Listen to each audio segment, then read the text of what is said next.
Hello everyone, कैसे हैं आप सब। एक बार पुनः शिव कोचिंग क्लासेस पर स्वागत है। और आज काफी गंभीर मुद्दे पर हम बात करेंगे, क्योंकि हम लगातार जब एग्जाम शुरू होता है तब से हम अवेयर करते रहते हैं बच्चों को। और आज आखिरकार वो साबित हो चुका है। जो लोग कहते हैं कि सर आप ऐसे बोलते रहते हैं, कुछ नहीं होता एमपी में, क्योंकि बच्चों को गुमराह करना, बच्चों के साथ खिलवाड़ करना या बच्चों को भ्रमित करना, ये सब गैर कानून होता है। कहीं ना कहीं यदि बच्चों की बात करें तो वो सही या गलत की पहचान नहीं कर पाते, और उनका जो फायदा है कुछ ऐसे लोग करते हैं जो कि अपनी जिंदगी में सिर्फ पैसा कमाना चाहते हैं या कि अपने फायदे के लिए दूसरों का नुकसान करना चाहते हैं। आज स्थिति ऐसा है कि एमपी बोर्ड में चाहे 9th का पेपर हो, चाहे 10th का पेपर हो, चाहे 11th 12th, यहां तक कि 5वीं 6वीं 7वीं 8वीं किसी भी क्लास का पेपर होने यार, 4थी 5वीं का, तीसरी का एग्जाम हो, तो एमपी में ऐसे ऐसे टीचर आ गए हैं कि बच्चों को कहते हैं कि बेटा बस इसी को पढ़ के जाना, ये लो असली पेपर। और आज उनके खिलाफ मध्य प्रदेश सरकार ने एफआईआर करवा दी है। अब आपको बिलीव नहीं होगा तो आप लोग ट्विटर अकाउंट, जिसे अब एक्स नाम बदल दिया गया है, एमपी एजुकेशनल जो मेन रूप से है उनका जो अकाउंट है, उसमें साफ तौर से भेजा गया है कि इनके नाम पर एफआईआर दर्ज किया जा रहा है। भ्रमित जानकारी, भ्रामक जो पेपर लीक से संबंधित चीजें डाल रहे हैं, बच्चों को गुमराह किया जा रहा है, भ्रमित किया जा रहा है। अरे यार, ये समझ में नहीं आता है कि वास्तव में कुछ अपने फायदे के लिए क्या किसी की जिंदगी को दांव में लगाना सही है। आज उस बच्चे को आप सही डायरेक्शन ना देकर के उस रास्ते पे ले जा रहे हो। क्या यही आपका धर्म है? क्या आपका यही कर्तव्य है? क्या आप यही टीचर बनोगे? मतलब एक टीचर का कर्तव्य क्या है यार? पढ़ाना। मैं कहता हूं कि चलो आप मोस्ट क्वेश्चन दे रहे हो तो पढ़ाओ ना उसे, पूरा साल पढ़ाओ, पूरा साल मेहनत करो, बच्चा आपके साथ जुड़ेगा, उसके भावनाओं के साथ मत खिलवाड़ करो।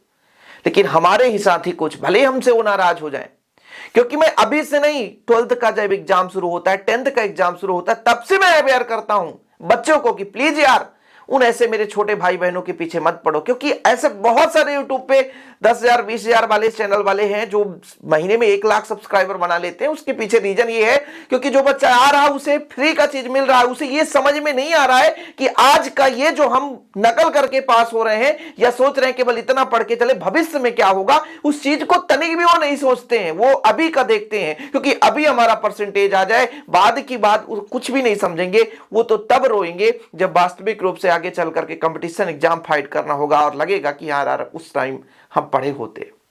तो उनको समझ में नहीं आता है, लेकिन जो समझदार हैं वो भी ना समझ कर रहे हैं।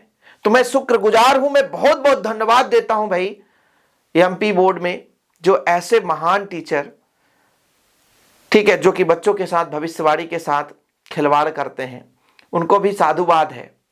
क्योंकि यार उनको एक ही जरिया है पढ़ाने का, तो तरीका जैसा भी हो, लेकिन यार मेरे हिसाब से तो साल भर पढ़ाना चाहिए। बच्चों को मोस्ट दो, ऐसा नहीं है, पर ऐसा मत कहो कि बस ये पेपर बिल्कुल 2 कॉपी कर देते हैं यार। एमपी बोर्ड के जैसा ही पेपर बनाकर कि ये रियल पेपर है। लेकिन एमपी बोर्ड ने वास्तविक रूप से बहुत अच्छा निर्णय लिया है। मैं आपको प्रूफ भी दे दूंगा। जो सोचते हैं कि एमपी बोर्ड बिल्कुल शांत है, ऐसा नहीं है यार। सत्य की जीत होती है। एक दिन पाप का घड़ा भर जाता है तो वो फूटेगा जरूर। और ये भोपाल में शिकायत दर्ज की गई थी, 9 तारीख को एफआईआर भी कर दी गई है। देखिए आगे कहां तक पहुंचता है बात, लेकिन ये तो 100% है कि कार्रवाई होगी, क्योंकि बच्चों के साथ भ्रमित करना एक गैर कानून है। और उसमें धाराएं भी लिखा गया है, पूरा पीडीएफ, ऑफिशियल पीडीएफ दिया गया है एफआईआर का। उसमें धाराएं कि इस धारा के तहत ये दंडनीय अपराध है। और इस अपराध, वैसे तो आप लोगों को मैं बता दूं जो हमारे चैनल पे पहली बार आए हैं, जो नकल प्रकरण का कानून, जो पेपर लीक का कानून बना है ना, तो 5 लाख का जुर्माना, 10 साल का जेल, जो अभी मतलब एक प्रकार से सदन में पास हो गया है, वो कानून अब लागू हो चुका है। अभी एमपी बोर्ड के छोटे मोटे पेपर में चलो छोड़ दो, लेकिन ऐसा आगे चलकर होगा। 10 साल का जुर्माना, जितने भी उससे संबंधित लिप्त पाए जाएंगे, जिनको लगता है नहीं यार हम कुछ नहीं, हम तो बस पैसे कमा रहे हैं, छाप रहे हैं, अरे आज को 5,000, आज तो 10,000, आज तो 15,000, अरे 50,000 आज एक दिन में छाप लिया।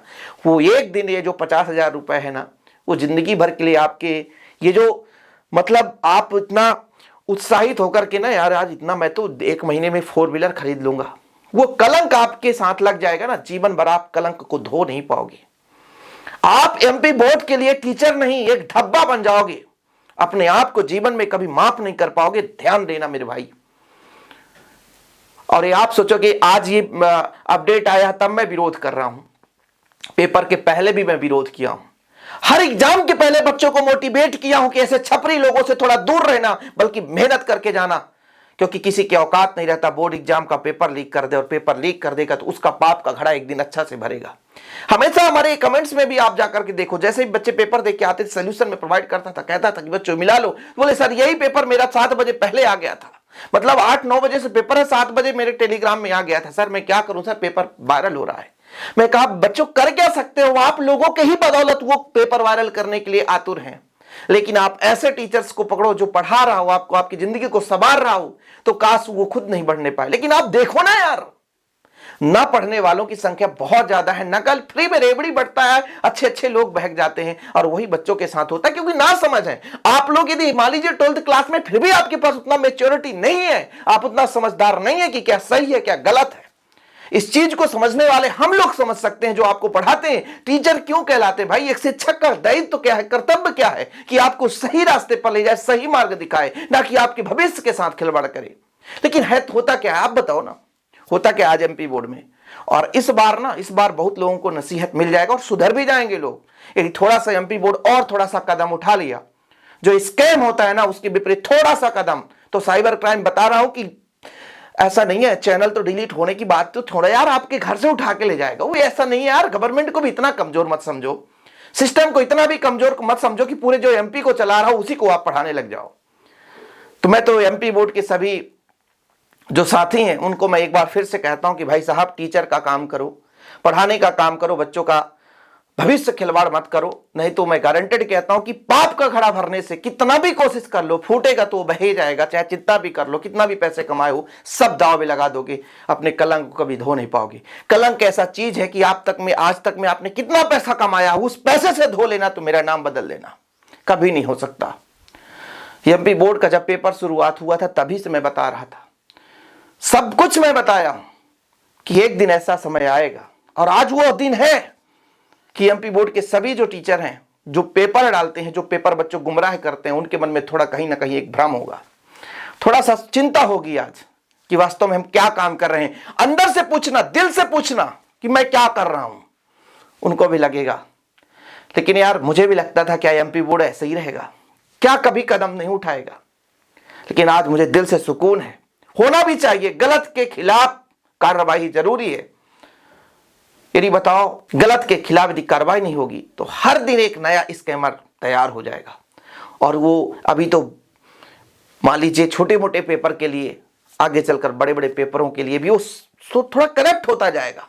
तो वास्तविक रूप से इनके ऊपर कार्रवाई होना भी चाहिए, चाहे जितना भी हो, क्योंकि जो गलत करता है उसको परिणाम मिलना चाहिए। ये मैं तो आज से नहीं शुरू से कह रहा हूं, इस वर्ष से नहीं, हमेशा मैं कहता हूं कि जो गलत करे उसे परिणाम मिले, और जो जैसा करता है उसे वैसा मिलता है। ये 100% आज नहीं तो कल।